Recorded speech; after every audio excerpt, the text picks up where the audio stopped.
Le Dieu de victoire habite en moi. Le Dieu de victoire habite en moi. Je marche non par la vue, mais par la foi. Le Dieu de victoire habite en moi. Ok, aujourd'hui, je prie pour mon église, jour 5. Aujourd'hui, on prie. On prie pour les hommes qui sont sauvés, les hommes qui connaissent Dieu. Et pour ça, je vais juste raconter une histoire qu'on connaît tous. L'histoire des vierges folles et des vierges sages.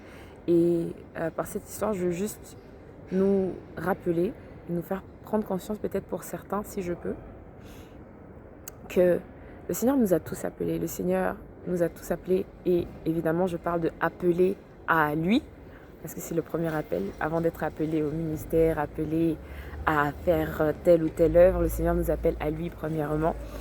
Et donc le Seigneur nous a tous appelés. La preuve, c'est que après que ceux qui étaient appelés même, ceux qui étaient les premiers invités, donc les Juifs, n'ont pas voulu se rendre aux noces, le maître des noces, the groom said, go on the streets and take every person that will be. Prenez toutes les personnes, appelez toutes les personnes qui veulent bien venir, quoi. Donc ouais, nous sommes tous appelés. Nous sommes tous appelés au Seigneur, nous sommes tous appelés à communier avec lui, à avoir une relation profonde, intime, puissante, glorieuse, amoureuse avec lui. Mais on va prier sur la base de cette histoire parce que de la même manière que les vierges folles ont négligé le Saint-Esprit, malheureusement, aujourd'hui encore, on le fait. Et quand je parle de négliger le Saint-Esprit, je ne parle pas juste de la personne du Saint-Esprit, je parle de fouler du pied la grâce de Dieu, littéralement. Le Seigneur, dans 1 Pierre 3, je ne sais plus exactement quel chapitre, la Bible nous dit que le Seigneur, ou 2 Pierre, je ne sais plus, le Seigneur nous a donné tout ce qui est nécessaire à une vie de piété. Il nous a donné tout ce qu'il faut pour vivre une vie de piété. Bonjour. Bonjour.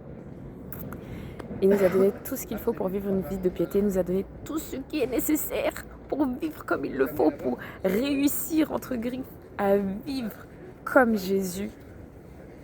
Et la vérité, c'est que on foule la grâce du pied. Des fois, on prend les choses pour acquis, on prend la prière pour acquis, on prend l'église pour acquis, on prend même le fait d'être sauvé pour acquis. Et on oublie à quel point nous avons besoin de nous appuyer littéralement sur la grâce, sur le Saint-Esprit. Voilà, donc c'est vraiment mon sujet de prière. Donc on va prier pour les hommes qui sont sauvés, les hommes qui connaissent Dieu. Et on va juste demander à Dieu de nous faire la grâce, de ne pas fouler du pied la grâce qu'il nous a faite. Petite tautologie, mais c'est ça, c'est ça. J'espère que vous avez compris le sujet de prière. Donc on va prier ensemble. Père, merci. Merci parce que tout ce que tu fais est parfait. Tout ce que tu fais est bon, excellent. Seigneur, si nous vivons sur cette terre et que nous ne vivons pas ce qui est écrit dans ta parole, c'est qu'il y a un problème quelque part. Si nous luttons encore sur certaines choses ou si nous sommes encore complètement dans le monde alors que nous nous disons sauvés, il y a un problème quelque part. Si nous ne vivons pas ta puissance, il y a un problème quelque part. Si nos vies de prière sont mortes, il y a un problème quelque part. Seigneur, parce que toi, tu ne mens pas. Tu es le Dieu de vérité, tu es le Dieu vrai, le seul véritable Dieu. Tout ce que tu dis est vrai. Tu n'es pas un homme pour mentir, ni le fils de l'homme pour te repentir. Alors Père, nous implorons ta grâce pour te demander, déverse-nous ton esprit de sagesse, de révélation, de force, de puissance. Accorde-nous, Seigneur, de nous attacher à toi, de nous attacher à ce que tu as fait, de nous reposer sur toi et pas sur nos propres forces. Seigneur, ta parole dit, maudit soit celui qui se confie en l'homme. Seigneur, accorde-nous de ne pas nous confier même en nous-mêmes, Seigneur, mais de nous confier en ta grâce, de nous confier en ton esprit, de nous reposer sur toi, afin de vivre tout ce que tu as dit que nous étions censés vivre, que nous devrions vivre, de vivre tous les miracles qui accompagnent ceux qui ont cru. Seigneur, merci. Merci parce que tu le fais. Accorde-nous même de continuer à prier pour ce sujet et de continuer simplement à nous tenir à la brèche. Car tu cherches un homme qui se tienne à la brèche. Et tu vois les souffrances, tu vois les situations, tu vois, Seigneur, les problèmes. Et tu dis toi-même que tu es étonné de ce qu'il n'y ait personne qui intercède. Accorde-nous, Seigneur, de ne pas négliger ta grâce et de saisir la grâce de la prière et de nous tenir à la brèche. Merci, Seigneur, parce que tu le fais.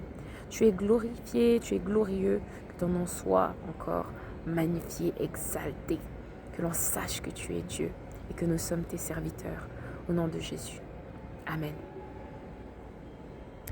Franchement, chaque fois que j'ouvre les yeux, j'ai l'impression que mon visage est hyper gros sur l'écran. Ok, so je vous souhaite une merveilleuse journée et peut-être à demain.